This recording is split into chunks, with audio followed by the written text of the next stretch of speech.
Hi, I'm Jim Shooter, and you're listening to the Captain America Comic Book Fans Podcast.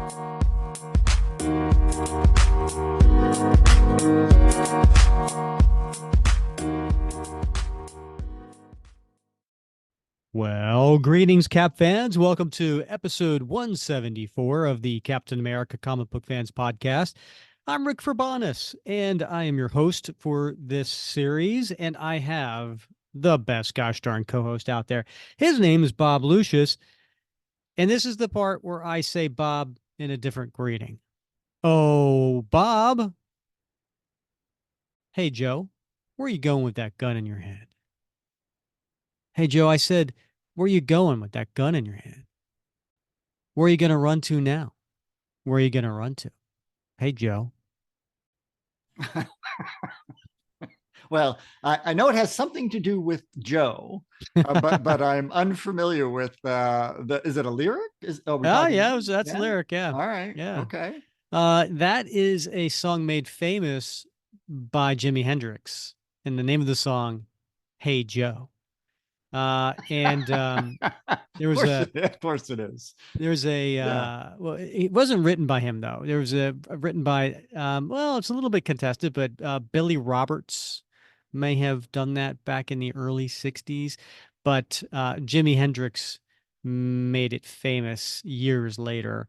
Um yeah, so why am I greeting you with Hey Joe? Well, I have a feeling it might have something to do with the name of one of the characters in this story we're about to read tonight. Oh, Bob, I swear it's almost like you're starting to pay attention. Well, yeah, what squirrel? Yeah, so we are covering today Captain America 246. And if you're thinking, oh, 246, it came out in 1980. Oh, cool. That's that Roger Stern, John Byrne era. You're off by just one issue. Right. Yeah, this is the one right before Roger Stern and John Byrne came on. And it does have a character that goes by Joe, and we'll get to that in a little bit. I did struggle with this greeting to you, Bob. I really wanted to bring it back to more than just the name of the character. I was looking for top 10 songs from 1980 that had Joe in it. I looked at top 10 TV series and movies in 1980. Did you know of the top 10 TV series and movies that there was neither a cast member or a character with Joe in it? It's only like the most common name for a Right. guy. Yeah. Wow. I would not have guessed that. I would not have I guessed that. I Yeah. tried desperately. Then I started looking at like, puns and bad jokes that had Joe in it. And they were just awful. I mean, here you go. Knock knock, Who's there, Rick? Joe. Don't do it. Don't. Don't. Is it Joe Mama? Yeah, exactly. It was That's so my son's awful. favorite knock joke. Is it really? Oh my It gosh. is Yeah. god awful. I was like, It I can't is. do that. I can't open with Yeah. that. Yeah. There was yeah, there was a bunch of different things out there. But anyway, so I decided to go with just plain old lyrics referencing Joe. But anyway, we're here now. Yeah, we're here now, and we can't even. It's nighttime, so we can't even have a big cup of Joe. Mm. So, Oh, yeah. there were plenty of jokes about, oh, what's Joe's favorite drink? Or what's Joe have with his donuts? Like, oh God, just really bad Joe jokes. Speaking of bad jokes, Rick, I led a field trip today for a group of college students. It wasn't my class this time, but there was sort of a weird situation going on where I felt like I needed to be present for this particular group of students because of one of the students who had been causing some issues for the professor, and I didn't want the two folks that I work with to have to deal with this kid if a problem arose. So I took it and I tried out a new joke on them. Okay, So, let's hear yeah. it. All right. So Now the audience again is what age group are we talking about? these are juniors and seniors in college. Okay. Yeah. So university students. So sophisticated. Yes. Yeah. So, Yes. yes, yes. So we're out there, and I'm talking about the different, of course, megafauna. Florida panthers and black bears. There's coyotes and feral hogs. We don't have Oh wolves. my. We don't have wolves out there. I say they don't. They're not this far south. But what do you call a wolf? I said, who is acutely sensitive to its surroundings. What? And they're all looking at me, and I'm like, it's called an aware wolf.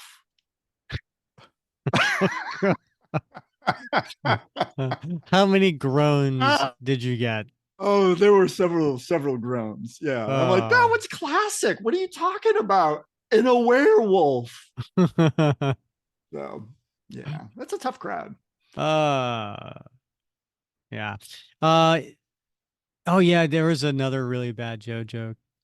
Now, when I say this answer, you need to reply, "You're joking." All Okay? right, here we All right, here go. we go. All right. Did you know that Stephen King has a son named Joe? You're joking.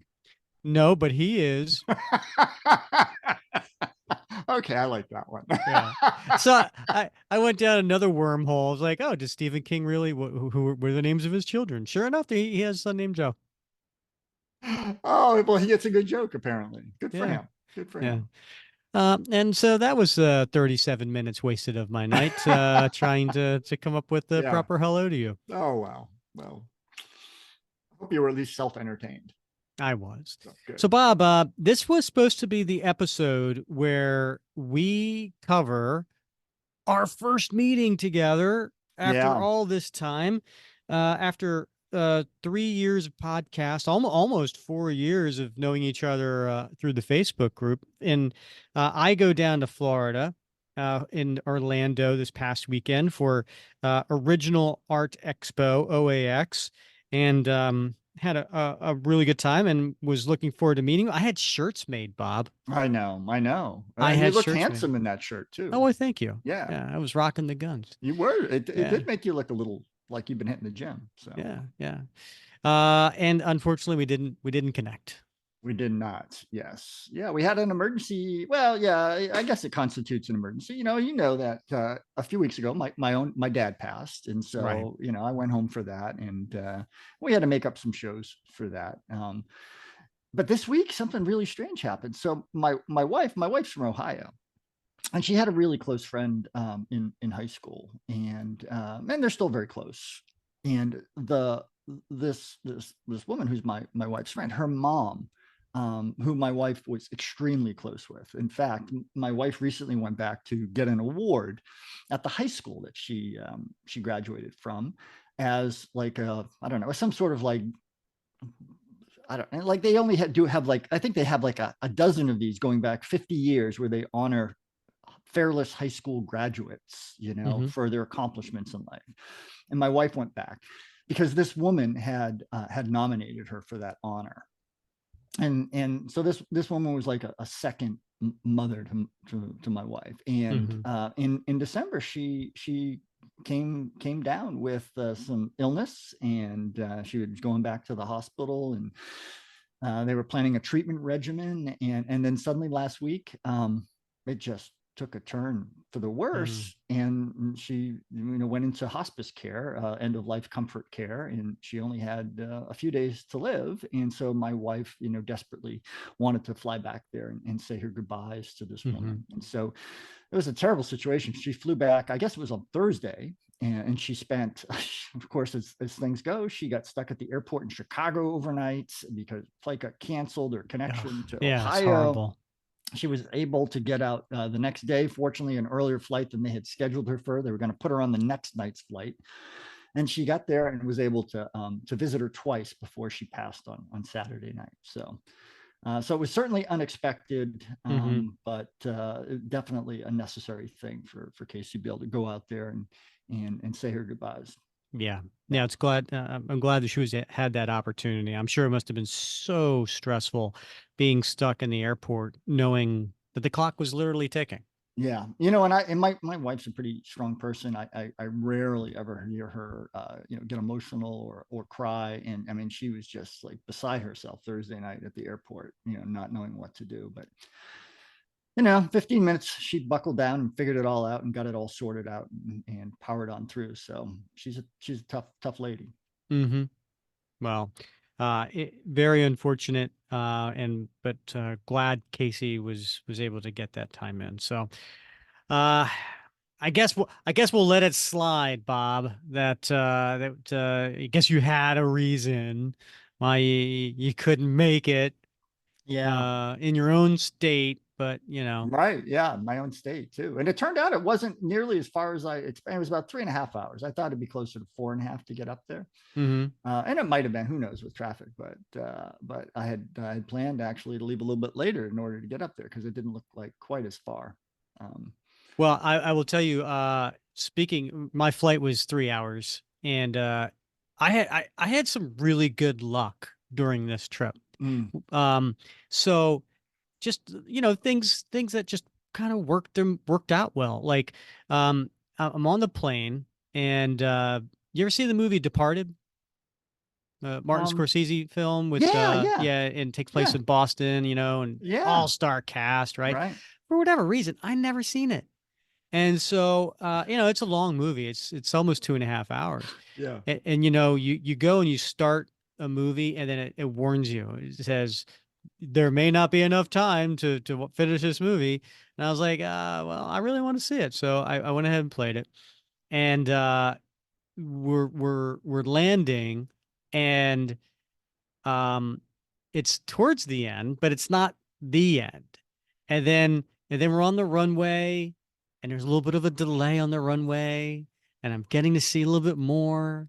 And I'm not going to give away the ending, but there's like three characters that something major happens to, at the very end. So you get to see how each one of these characters, like, what things end up with. And so, in just the last few minutes of the movie, right?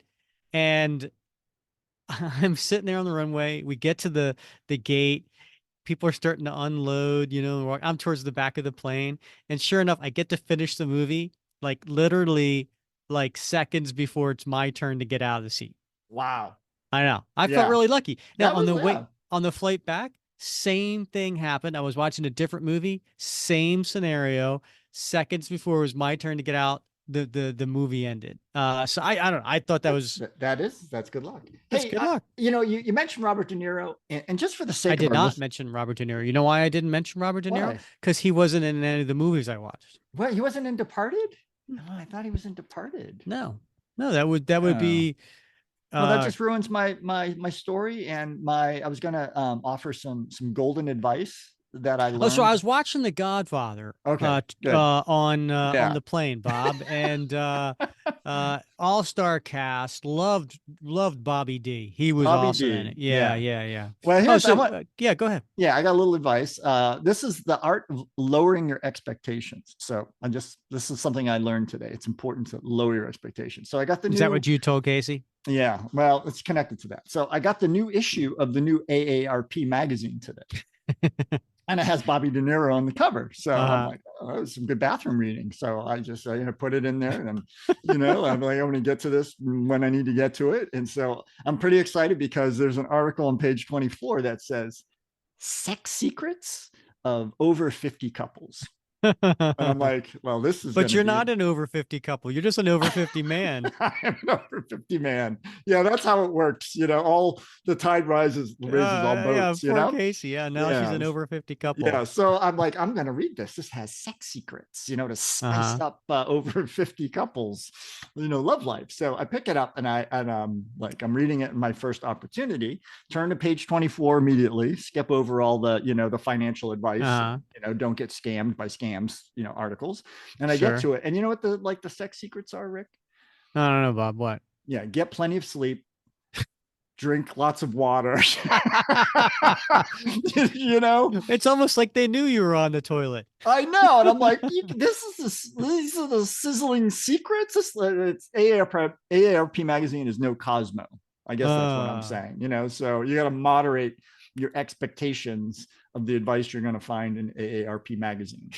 For at least for that. At least for that. Yeah. So anyway. All right. Well, then I guess I don't have to read my copy. Yeah, you can skip over that article. Yeah. I'll just get right to the scam parts. Yeah, and the ads for phones with the big buttons. Yeah. Yep. I did have a successful trip though, even though I didn't get a chance to meet you, Bob. I did get a chance to meet some other people. So Alberto Gonzalez, Yes. right? My Yeah. Captain America original art nemesis, Yeah. who has been on the show. Yeah, we got to hang out all That's weekend. cool. Yeah, so really good time hanging out with him. He's a nice guy. We had a big Fred Hembeck sketch card exchange. Yes. I traded him a Red Skull, and he traded me a Batroc de Lupin. Beautiful, nice trade. I've seen It both. was. Excellent trade. Thank you. Both of you got And something nice. there was a couple other people from our group that were there. Thomas Derrick was there, All right. you know, from the Facebook group, Yeah. and listened to the show. Got to meet, you know, a lot of creators there, writers, artists, and so on. You know, it's funny. I'm about to check in to the hotel, and standing in the line right in front of me was John Beatty, Wow. and Okay. he's there with a friend of his. And I'm walking up, and he goes, "There's Rick Verbonis." Wow. I was like, "Oh, hey, Yeah. John." Yeah. Yeah. So, you know, we talked a little off and on over the weekend. Real super nice guy, very friendly. Recommend anybody, you know, if you get a chance to go to a show that John's at, check him out. He does really cool sketches. He has some art that he has for sale. You know, but also he's got fun stories. And of course, you know, he's been a guest on the show, and we've had him on. And as I'm leaving, he was like, "All right, well, I'll listen to you on the show." So, Oh my. apparently, Wow. apparently John listens. That's nice. And then I was successful in getting some other guests to agree to come on the show, which was also a reason for me going. I did get a maybe, which it means no in my experience. And then, but at least it's a polite no, Yeah. right?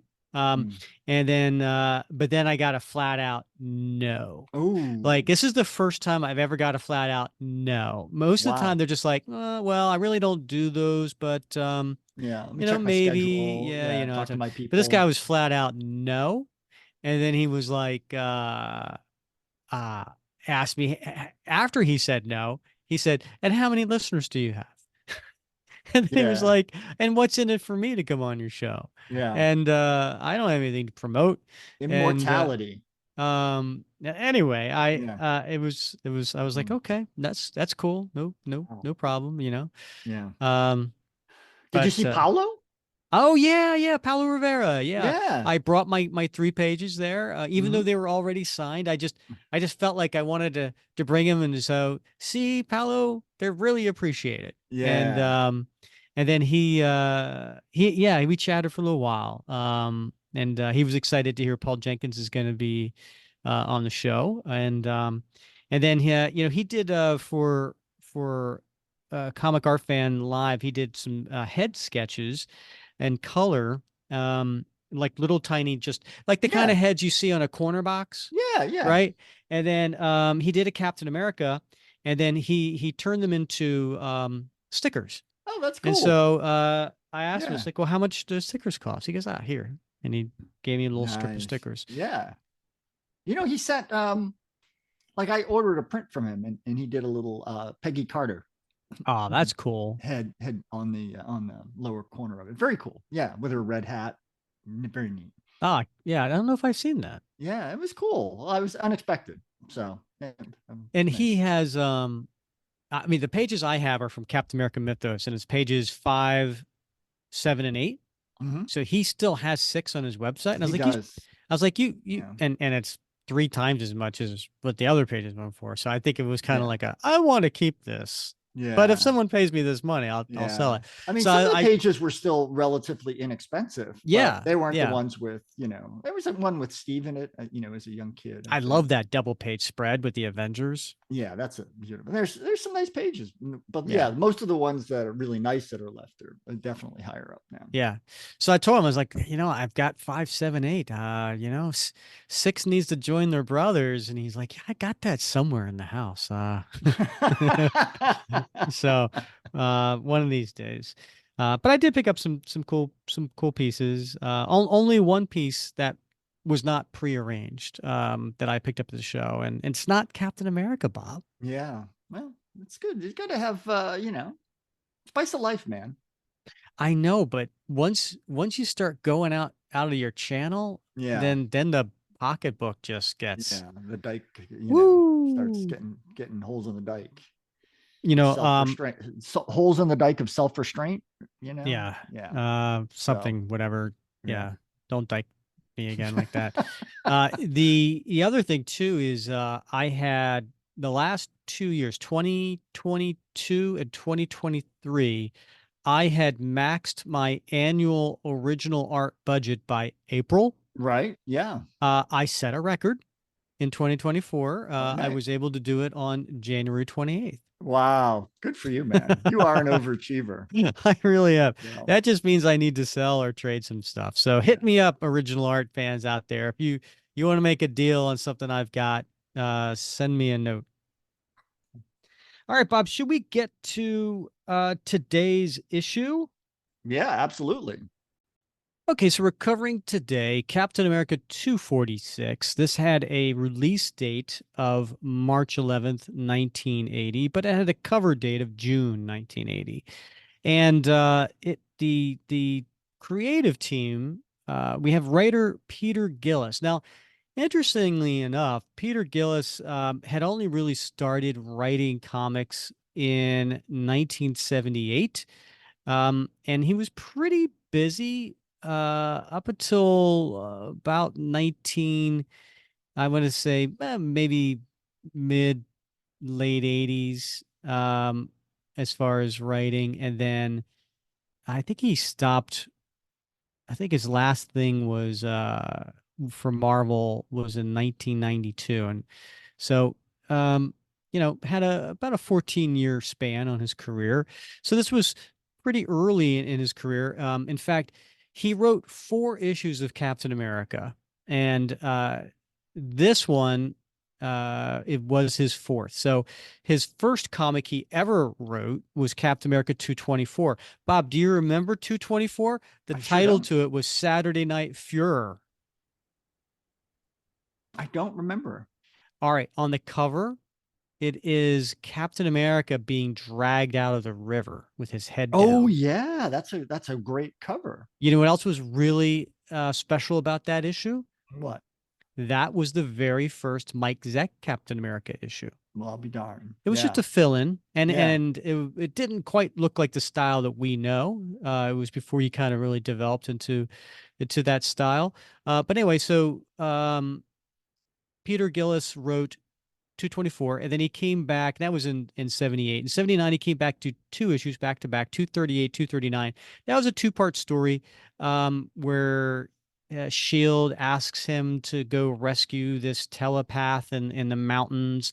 And you probably saw the John Byrne covers where he's on the side of a mountain and there's like a hawk coming towards him as he's hanging, right? Yeah. So he did those two, and then he finished his Cap. Well, actually, I take that back. He did this one, 246, and then 3 years later, he did Captain America Annual number 7. Ah. So he's the writer for this story. And then the penciler is Jerry Bingham. Now, if that name doesn't ring a bell, it's because he didn't do a ton. He also got his break in 1978. He was doing some DC stuff, but he's mostly a fill-in artist. He really didn't have too many runs, at least for Marvel or DC.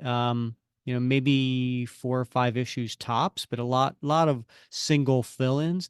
And this was his only Captain America story that he did. And then the inker was Al Gordon, who's longtime inker. Colorist Bob Sharon, friend of the show. Letterer Jim Novak. Editor Jim Salicrup. And then editor-in-chief would be Jim Shooter. I don't have a solicitation for this one, Bob. Very sorry to tell you that. Oh. Yeah. Yeah. But do you want to take us through the cover? Sure. Yeah. So it's really a great cover. There's a lot of detail, a lot of nice little features in this cover that I think would appeal to a lot of Marvel fans, regardless of whether you're a Cap fan or not. But basically, what we see is an elevated train track in what looks to be New York City, and there's lots of buildings in the background, and we've got like a 45-degree downward angle looking at a bunch of trains on this elevated train track, and you can see cars below the elevated train track, but on top of the cars we see Cap, and we see another guy that we haven't really seen before, and he's got sort of a little crazy uniform. It's orange and green, so he's got like basically a green bodysuit, but he's got orange boots and orange gauntlets, and he's got this orange skin tight mask over his head, and sort of orange padding around his collarbone area, and an orange midsection briefs as well, and he's kicking Cap, and he's connecting with the shield, and Cap is falling back, and they're fighting over the gap between two of these trains. It's an interesting kick. It's like he's, I'm going to use a sports analogy here, right? It looks like he's kicking a football, Rick. That's not a fighting kick, but he's connecting with the shield and kicking Cap back.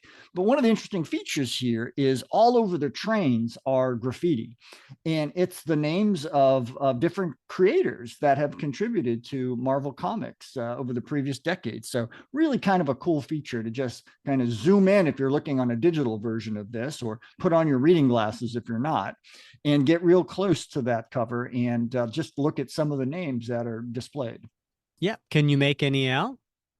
Well, sure. What do we got here? Looks like we've got Rick Parker, and we got Al Smith and Helen Katz and Joe Sinnott and Bill Mantlo and Jim Shooter and Mike Higgins. Gosh, all kinds of names on here. Yeah, there's a ton. Tons, right? Yeah, they had a lot of fun with this. Yeah. Yeah. So John Byrne, Mark Grunwald, Al Milgrom, all kinds. Yeah. It's fun. It's a really fun, way to do that. And also, you know who owns this cover? Well, who do you think? Is it Alberto? It's Alberto. I think I might have seen that posted at some point or something. Yeah, of course he does. Yeah. And did you mention the artist? I did not. Okay, it's by George Perez. Penciled by it. George Perez and inked by Terry Austin. Now, interestingly enough, like if you look up George Perez covers, he started doing covers in 1974. So he had done plenty of covers by the time he got to this.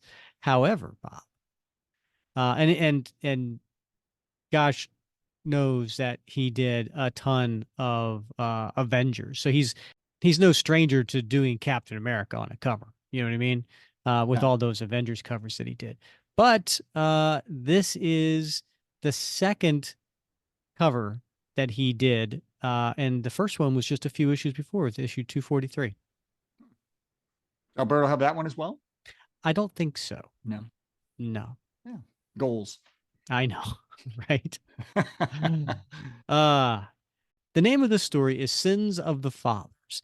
And the antagonist, the man kicking Captain America on the train, his name is Joe Smith. Pretty plain, common name, fairly generic, I should say, right? Yeah. Now, but Joe actually had been around before this, and interestingly enough, it's been a while. So Joe debuted in 1966 in Amazing Spider-Man 38, and so Gillis decided, here it is, 14 years later, to go back and take a look at this character. And so I'm going to go ahead and just give people the backstory so people understand what happened in that Stan Lee, Steve Ditko story back in 1966. And the name of that story was Just a Guy Named Joe. So Joe Smith has dreams of becoming a boxing champ, and after begging Tommy Tompkins to let him fight, the older man becomes his manager. Unfortunately for Joe, he's a poor boxer and is ridiculed by others. Taking pity on Joe, Tompkins gets him a job as an extra on a sci-fi movie. While shooting the scene, an arc light falls in a puddle of chemicals and shocks Joe. Joe is shooting another scene where he has to attack stuntmen.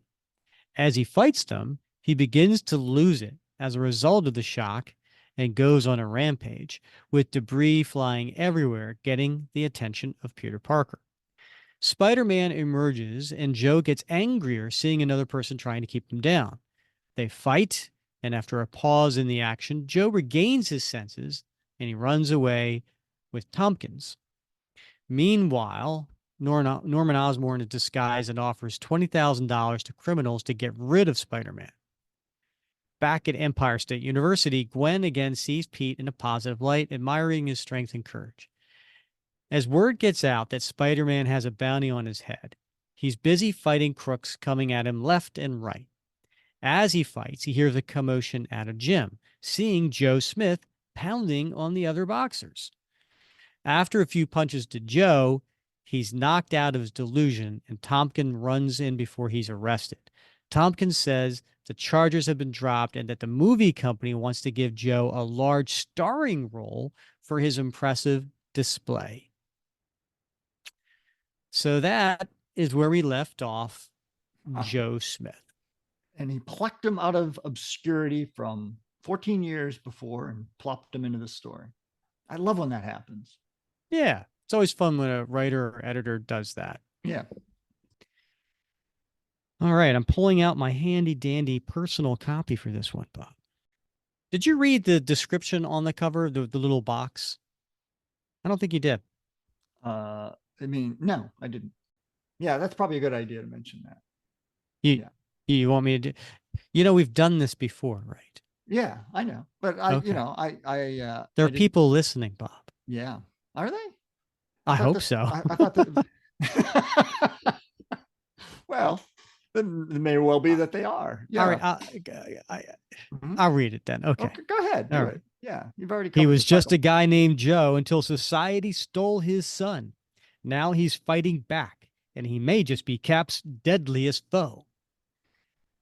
Okay. You don't seem convinced on deadliest foe. Might be a bit of an exaggeration to sell this issue. A little hyperbole just to sell this comic. Yeah, it might be. Okay.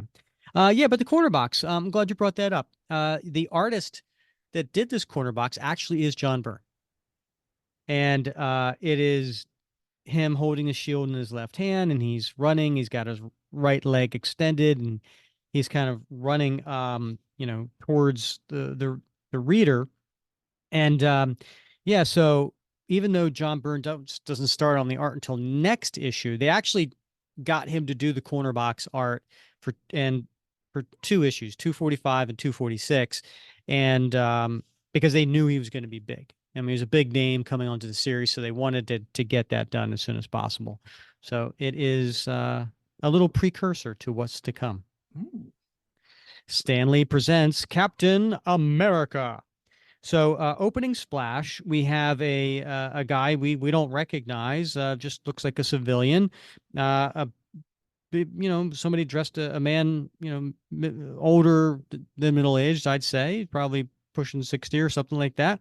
And he's got a suit on, a coat and tie, and he's running down a darkened street. You see the moon and clouds behind him, and he looks terrified. And then the sins of the fathers is done in like floating paper at his feet, as well as the credits. Meet Martin Harris. He is a member of the Board of Education of the city of New York. Martin is a quiet man. He loves Italian food. He has been learning Spanish to do his job better. Martin Harris does not want to die tonight. Well, that sucked me in. I can get with that. Yeah. Turn the page. He's still running, but we see a shadowy figure in the background. Martin doesn't look behind him to see if the figure is still following him. It is closer than ever. Suddenly, it rips a street lamp right out of its base, plunging the whole street into darkness. Martin wonders why this is happening to him. He is a bureaucrat, a family man. He has no dark secrets in his past. This is insane. And he ducks down to an alley to hope to hide. Martin always believed deep down that good people were somehow protected from things like this. How is this possible? He wants to ask the huge figure why, but finds he can only wheeze exhaustedly. And then the man wearing the uniform that you described on the cover walks up to him and puts his two armored fists above him, about to strike. The wheezing stops after the fists hit him a few times. Next page, and we see Steve Rogers in his civilian identity in his apartment, and he is at the artist board because he has a job as an artist. And coming in through his door is his neighbor and friend, Josh Cooper. Elsewhere, the man who is a worldwide symbol, as Captain America is trying to carve a new name for himself as Steve Rogers, commercial artist. Well, if it isn't good neighbor Josh. Say, you look terrible. Hi, Steve. Hope I'm not interrupting your work. You are, but who cares? Sit down. You look like you're carrying the world's weight on your shoulders. What's the matter? It's just a rough week, Steve. I need to talk about it to somebody. I don't know if I told you, but I teach kids with severe learning disabilities, brain damage cases, that sort of thing. With some, it's a big victory if they stack one block on top of the other. Not that I'm complaining. I love these kids. And as a matter of fact, my kids did pretty well this week. What happened was Joey. He's one of my friend Larry's kids. 2 days ago, he just went into severe convulsions. And turn the page, and the story continues. Larry rushed him to the hospital as fast as he could. I phoned Joey's father, name of Joe Smith. There was nothing the doctors could do. Joey was dead within hours. Joey's old man took it pretty hard. It's not even surprising. None of our kids are expected to live long, but they're great kids, Steve. They try so hard. You go on with them, build up hope, then boom. And sometimes it gets to you. Thanks for listening, man. It helps. And he walks out of the room. Anytime, Josh. Maybe the world could use fewer Captain Americas and more Josh Coopers. A few days later, the two of them were in the middle of the day walking down a busy street. This is it, Mr. Rogers, the Chamber Street Market. If you want to survive in New York without a pile of money, it's the place to shop. It's colorful, Josh. I'll say that. And what would you say is going on this street, Bob? Yeah, there's a lot of, sidewalk vendors, Rick, selling clothes and food. And, we got one guy, he's trying to interest people in neckties. It's something that you see in, any urban center. We've seen them all over the world. In fact, it's a great place to go get knockoff items or used items, stuff really, really cheap. $2 for pants. That's the price or my father paid for the pants during the war. I got news for you, Steve. These are the same pants. Suddenly, the hubbub of the street is pierced by racing police sirens. Sirens. It could mean trouble. I'd better... but then again, it could be something routine. Should I... Hey, Steve, look. What? You do need a good stereo, neighbor, and the prices are great here. But then the sirens are followed by more sirens. Those vans. They're Lieutenant Keating's Special Powers Task Force. That means supervillains. That sinks it. And we turn the page. Josh, I hate to do this, but I just remembered something I have to do.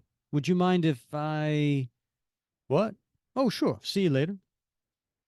Minutes later, the police have thrown a cordon around the federal building in a nearby Foley Square.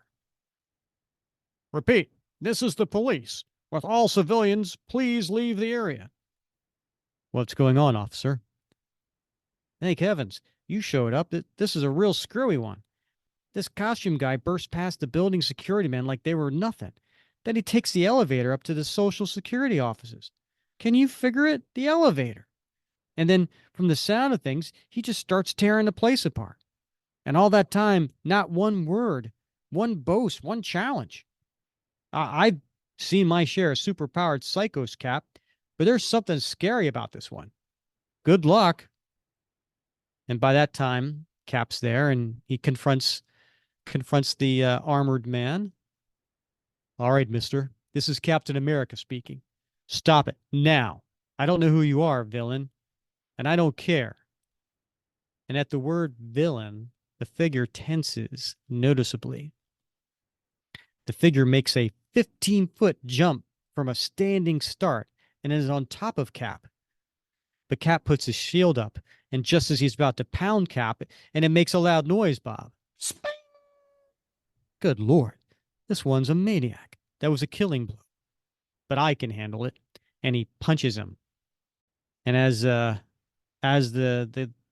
villain is kind of getting his senses back, looking up, friend, I sincerely suggest you give up. I don't want to hurt. And just then, Cap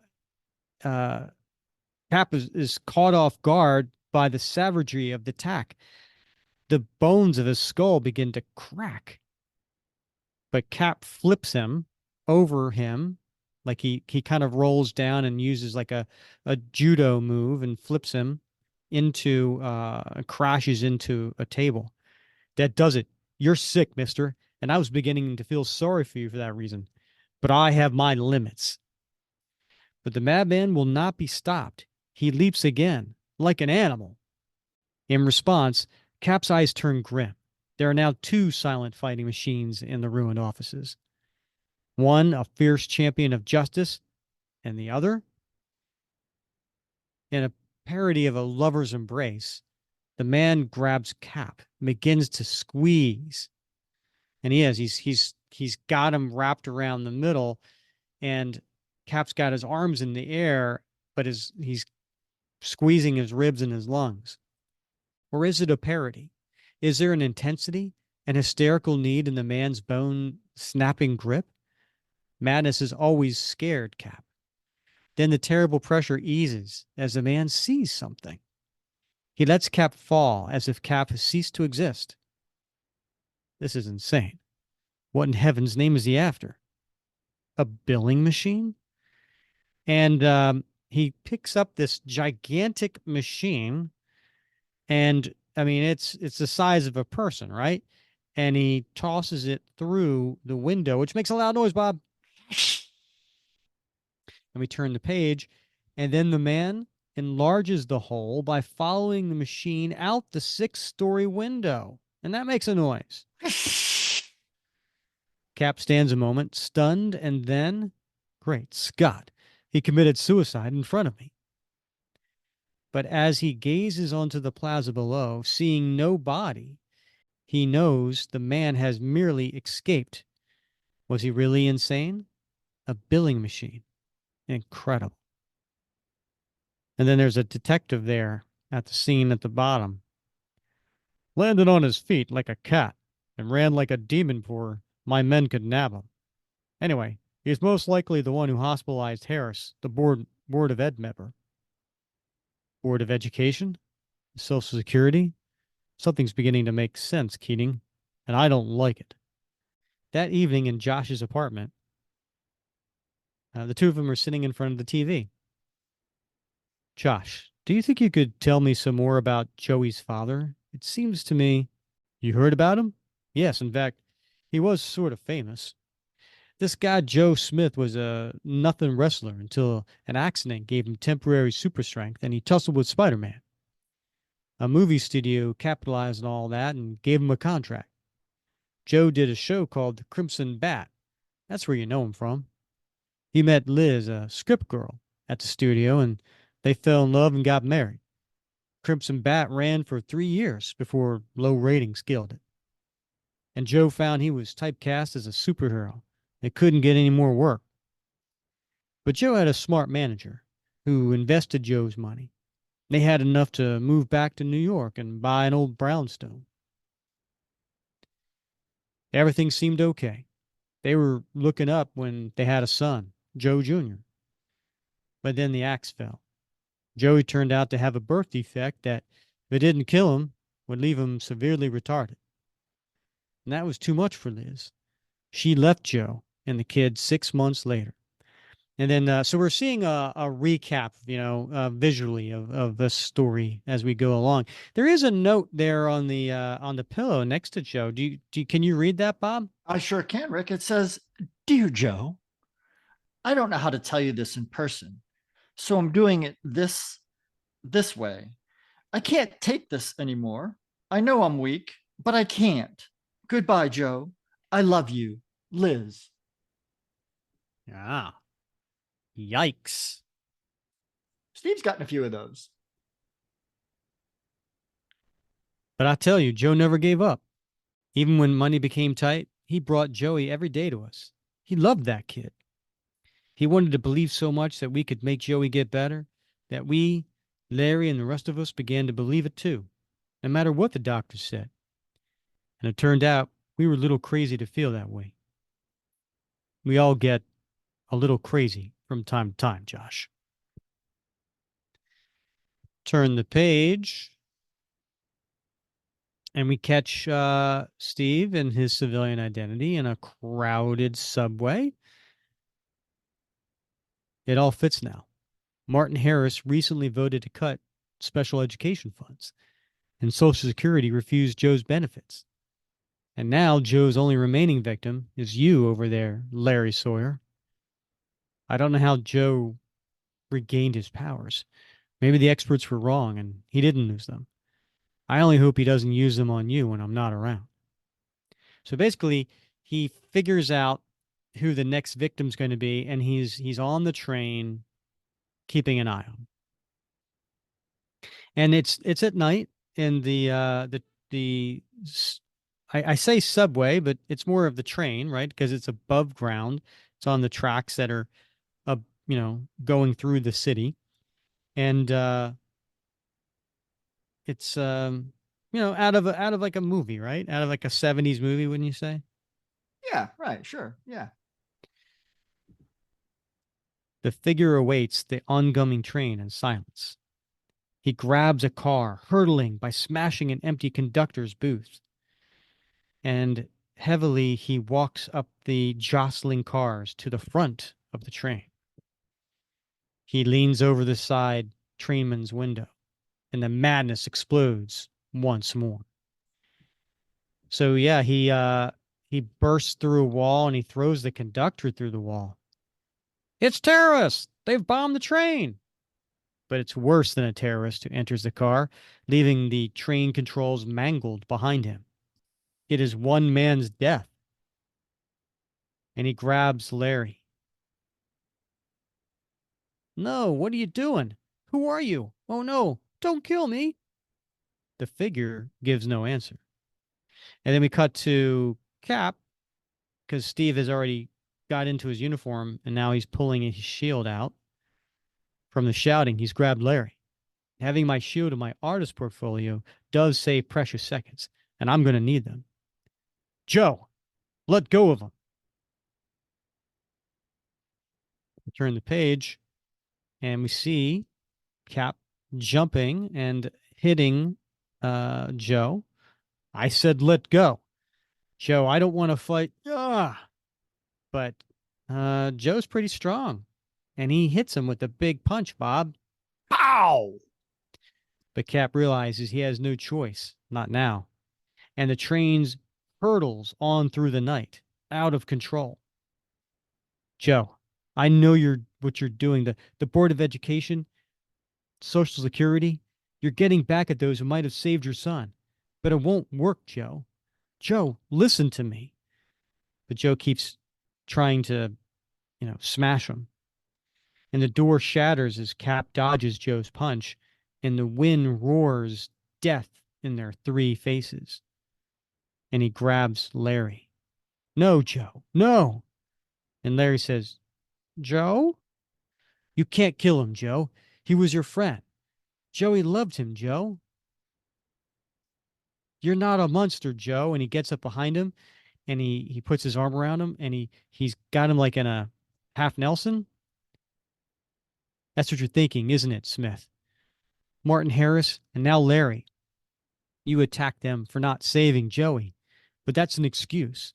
That's because you blame someone else for Joey's death. You blame yourself. You're sure the accident that gave you your strength caused Joey's birth defect. You think that makes you a monster. Well, you're not. Under that mask, you're a human being, just as I am. Joey's disease was a tragedy, but it wasn't your fault. It was nobody's fault. And he rips the mask off. And underneath, we see Joe crying.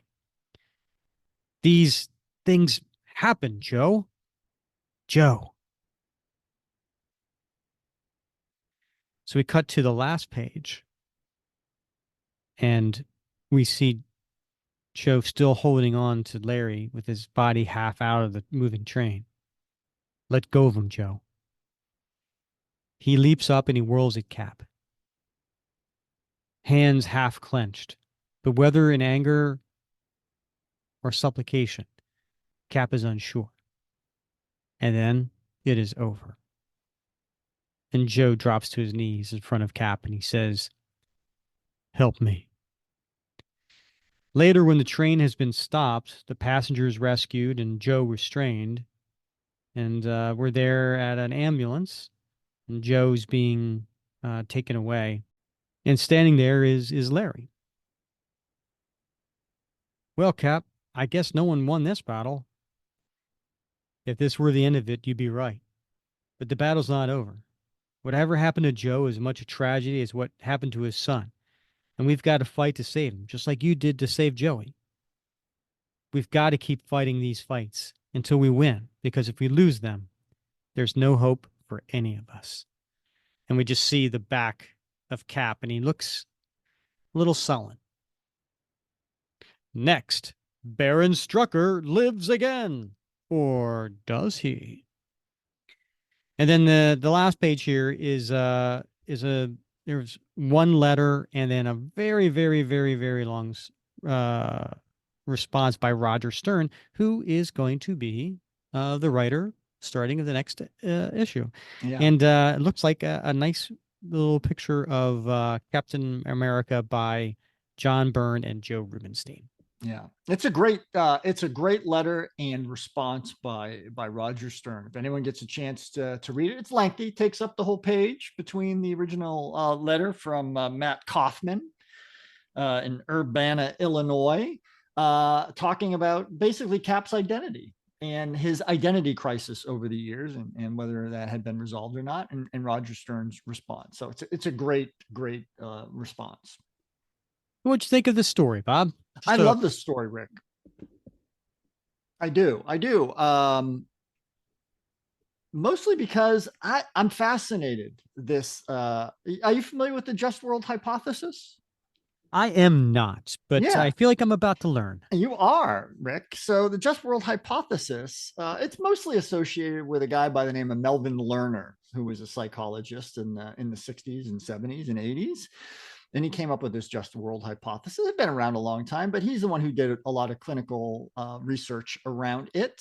And basically, it's the belief that good things happen to good people and bad things happen to bad people, because we have a very hard time wrapping our heads around the arbitrariness of our world. And like, not everybody who works hard gets to be successful. Some people who don't work hard get to be successful. People get hit by trains every day. People get diseases and die or suffer, and it's not because of anything they did.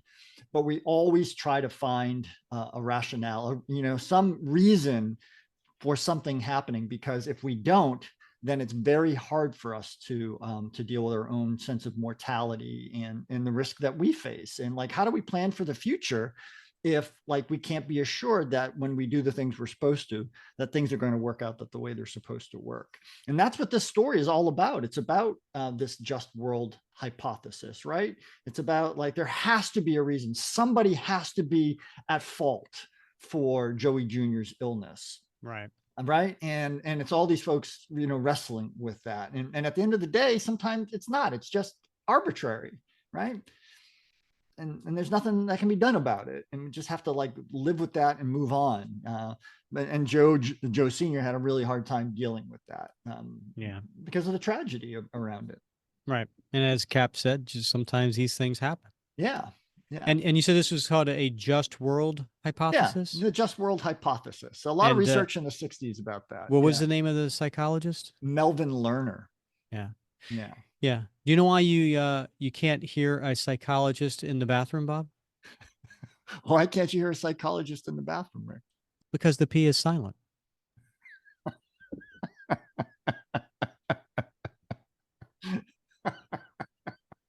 I'll be using that one tomorrow in class.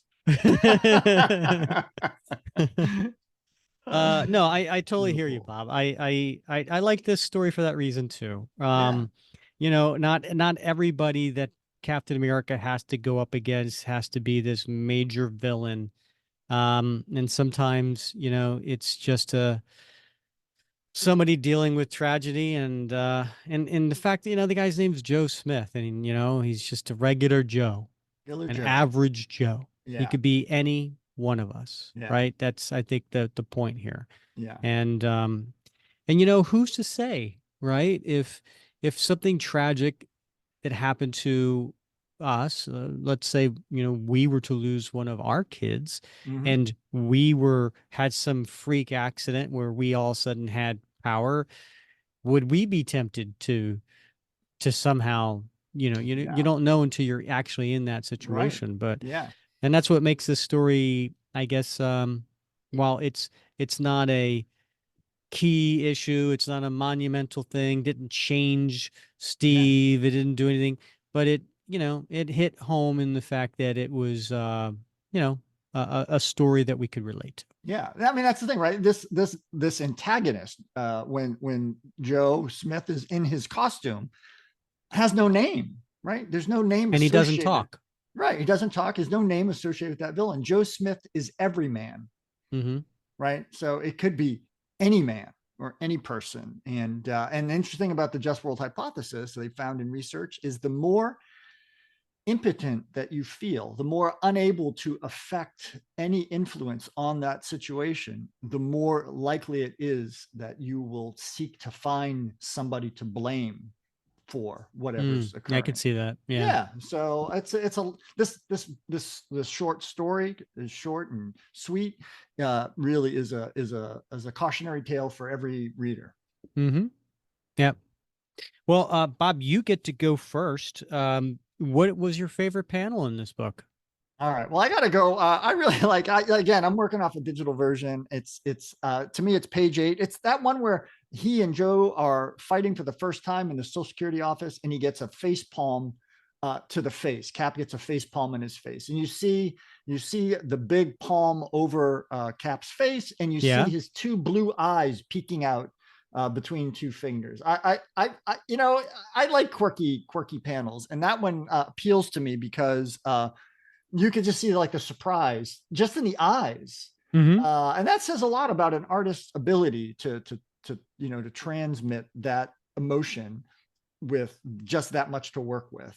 And it's just cool because Cap is just shocked that like he got caught off guard. Right. So that one, I love that one.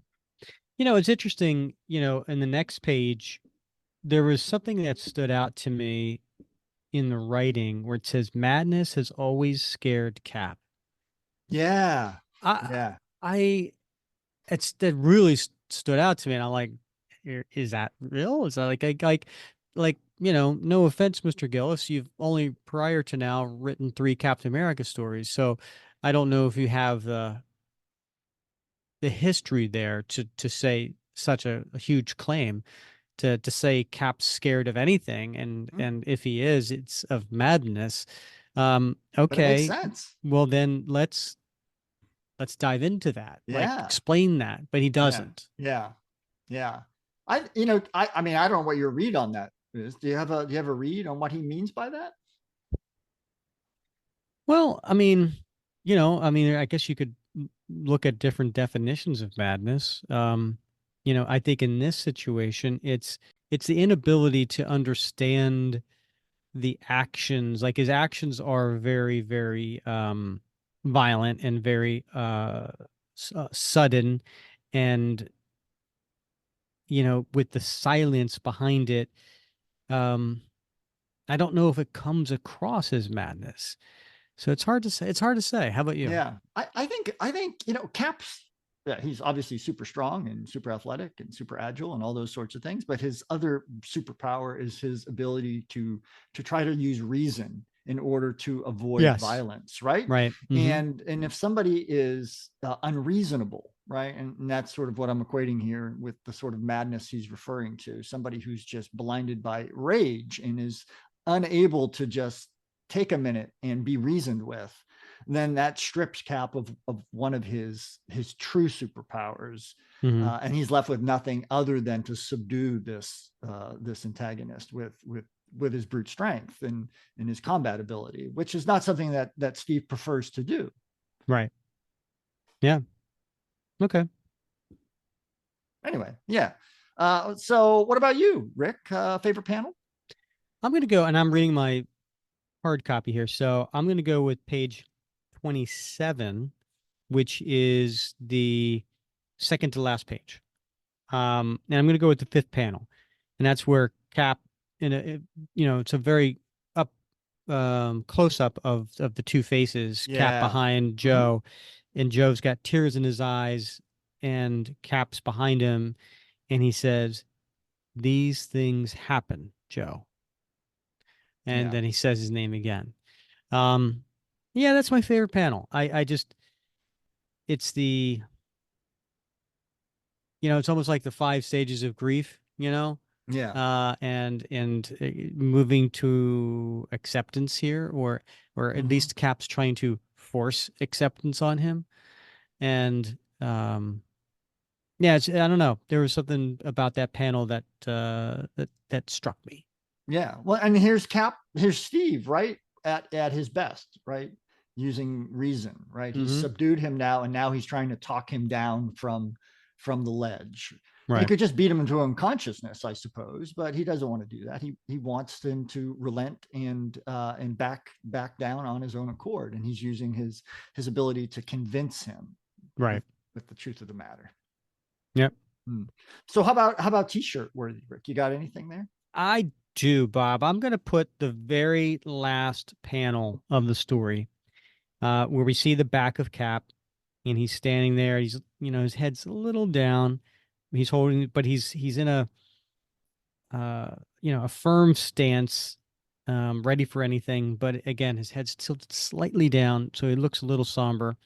And I like the word balloons here. So I think that panel with the word balloons would look good on a t-shirt, because the panel says, "We've got to keep fighting these fights until we win, because if we lose them, there's no hope for any of us." And that's just the spirit behind Cap. He's got that perseverance. Yes, I like that. I like it. What are you putting on a t-shirt, Bob? All right. Well, a little further up, page 8, I think it's the first panel. It's the one where Cap has just given a little bit of a beat down on the previous page to Joe in their first encounter. It's actually the panel right next to the faceplant one. Okay. And this one, Cap is looming over a briefly stunned Joe, right, and he says, "Friend, I sincerely suggest you give up. I don't want to hurt." And he doesn't get the last word out because he gets the face plant. But I like that image of Cap approaching his opponent, and I love the spirit of, I don't want to hurt you. So I suggest you back down. I like that. I could wear that on a t-shirt and wear that around all day. And what about time capsule? What do you put on your?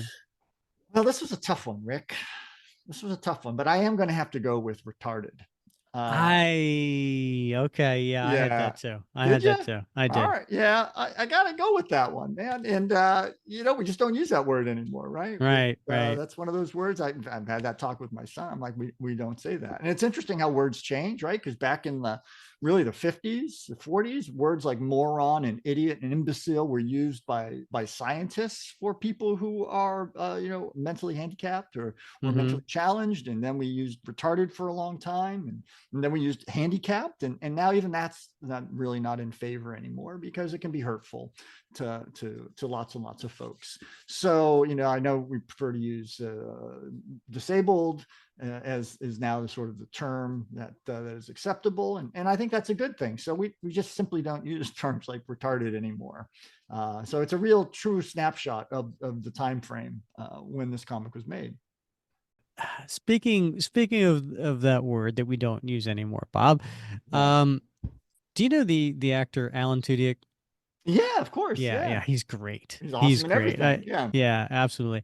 He did a web series on TV. I that sounds stupid, but you can watch it on TV. But it was a web series.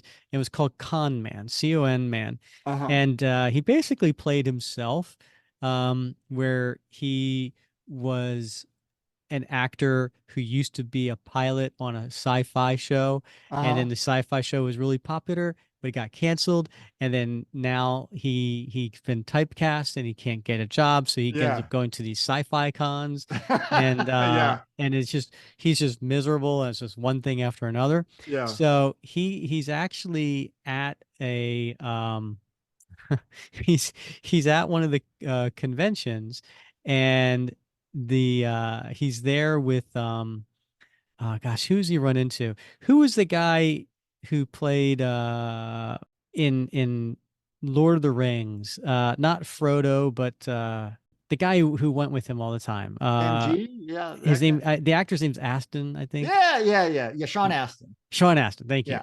Yeah. And Love Sean. so he's sitting at a bar with Sean Astin, and Sean Astin's like, yeah, he's attending these cons, as himself, right?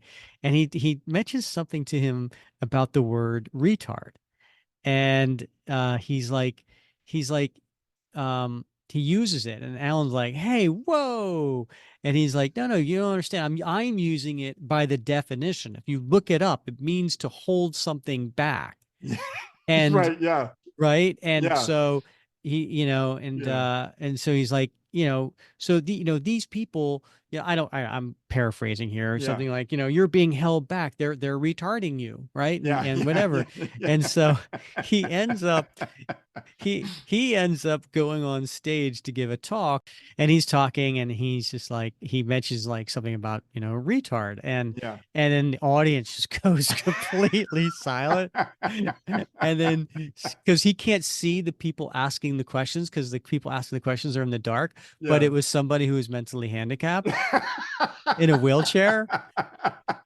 and and then he's like, no, you don't understand. No, I'm using it in the definition. You're Yeah. you guys are retarding me. And eventually the crowd just gets all like hot and bothered, and they start like storming him and chasing him, and he's running away. But Oh, I gotta check that out. That sounds good. oh yeah, Yeah. it's called Con Man. Yeah. Totally, it's hilarious. They're like 10-15 minute episodes. Yeah. Like you can just binge watch a bunch of them, Yeah. but they're so funny. Well, that worked well with my attention span. So Yeah, there you go. squirrel. Yeah. So Rick, what about your time capsule? Well, since you took mine, Bob, Yeah. I'm gonna go with the page after the one that is page 15 in the comics. I guess Mhm. page 9 for you. That's the billing machine, Ooh, yeah, the billing right? machine. That Yeah. huge, ginormous billing machine that's the size of a person that he throws out of a window. Um, that's definitely It seems dated. like it should have like a crank on it, right? Like, yeah, you feed the paper cards in there and you Yeah, crank it. Yeah, yeah, yeah. It's got one of that feel to it. Yeah. yeah. All Good right. times. Good So there we times. go. All That was right. Sins of the Fathers. Good story. It was. All right, Bob. Well, speaking of of good stories. Next episode, we are going to go back to our long tail Streets of Poison. And we're going to do part 2, which is Captain America 373. And this is the what we do is we try to do the second Wednesday of every month. We go back to Streets of Poison. And I can't remember. What is it, 5 parts? I think so. Yeah. Something like that. Yeah. All right. And so if you haven't listened to part 1, go listen to episode 170, and then you'll be all ready to go for next episode 175, Streets of Poison part 2, Captain America 373. Excellent. I'm looking forward to it because I'm starting to experiment with making old fashions cocktails. So that's going to be my poison for next week. Oh, I like that. Just Yeah. warning you in advance. I will see what I do. I don't know. All It's right. probably be my same old recorder. Same old. All right, Bob. As always, it has been so much fun wrapping cap with you. It has. I can't wait till next week. All right. He's Bob Lucius. I'm Rick Verbanis, and you have been listening to another episode of the Captain America Comic Book Fans Podcast.